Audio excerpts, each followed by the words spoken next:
Saudi আরবের আইন শৃঙ্খলা রক্ষাকারী বাহিনী গত এক সপ্তাহে প্রায় 20,000 প্রবাসীকে গ্রেফতার করেছে।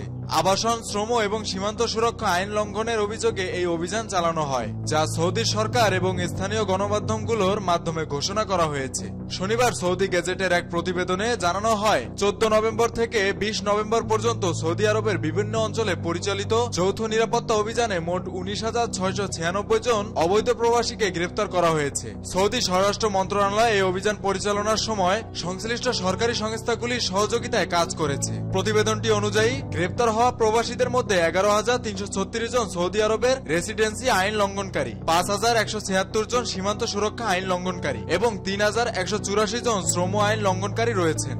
এছাড়া অবৈধভাবে সৌদি সীমান্ত অতিক্রম করার সময় 1,547 জনকে গ্রেফতার করা হয়েছে। গ্রেফতারকৃতদের মধ্যে 32% ইয়েমেনি নাগরিক, 65% ইথিওপিয়ান নাগরিক এবং 3,000% অন্যান্য দেশের নাগরিক। এই ধরনের অভিযান সৌদি আরবের সরকার নিয়মিতভাবে পরিচালনা করে থাকে, যাতে দেশটির আইন লঙ্ঘনকারীরা তেমন কোনো সুযোগ না পায়। সৌদি আরবের আইন অনুযায়ী যাদের অবৈধভাবে প্রবেশ করতে সাহায্য করা হয় তাদের জন্য 15 বছরের কারাদণ্ড এবং 10 লাখ সৌদি রিয়াল জরিমানা বিধান রয়েছে। সরকার এসব আইন মেনে চলতে সবাইকে সতর্ক করেছে এবং অবৈধ প্রবাসীদের বিরুদ্ধে কঠোর ব্যবস্থা নেওয়া হচ্ছে।